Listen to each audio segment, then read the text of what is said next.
I now want to turn to the transatlantic part of the trade. It seems apparent, if you remember that table we just looked at, that something different happened after 1600. The study of the transatlantic slave trade has recently been augmented by the release of a new database that was first offered on CD-ROM in 1999 and now as the website slavevoyages.org. The data is the end result of an amazing 20-year collaborative project that involved the compilation and standardization of all the available records of slave voyages in all the relevant languages: Portuguese, Spanish, French, Dutch, and I think Danish. It now contains the records of about 35,000 slave trading voyages, which are estimated to be about 80% of the total number.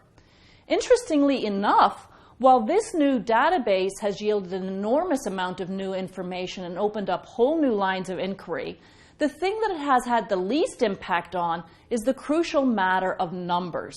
How many people were sold into the Atlantic slave trade, who, and when?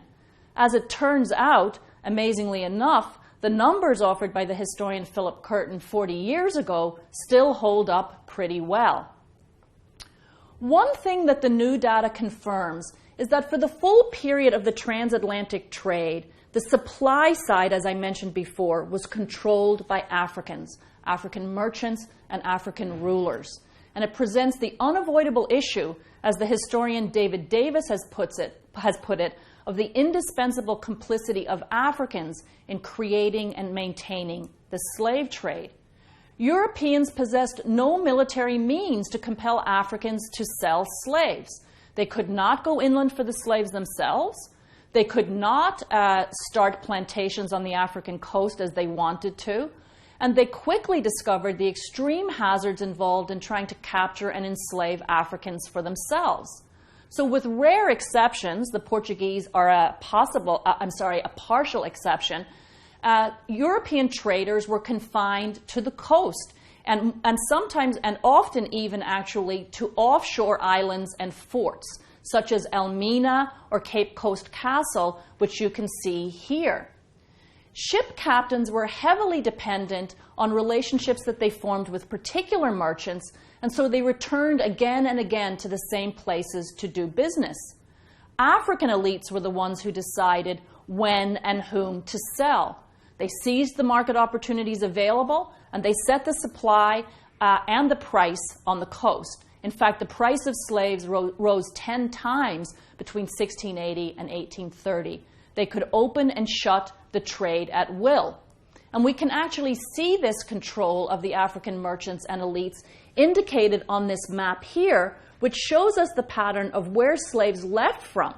And as you will notice, the biggest area is West Central Africa, now Angola, but the upper part of the west coast of Africa, Sierra Leone, Senegambia, etc., the areas that are closest to the Americas were actually the least involved in the trade, which shows you that in fact, the merchants and rulers there had decided to stay out of the trade.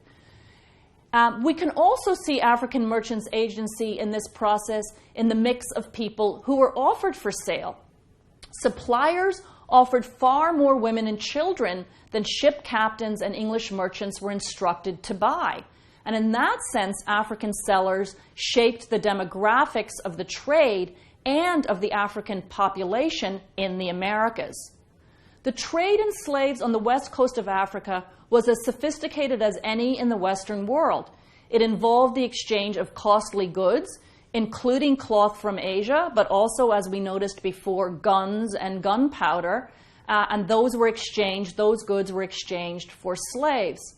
And between the traders, at least, though certainly not in the part that involved the enslaved, it was a relationship that proceeded by peaceful means, largely determined by the willingness of African merchants to bring human beings down to the water to sell.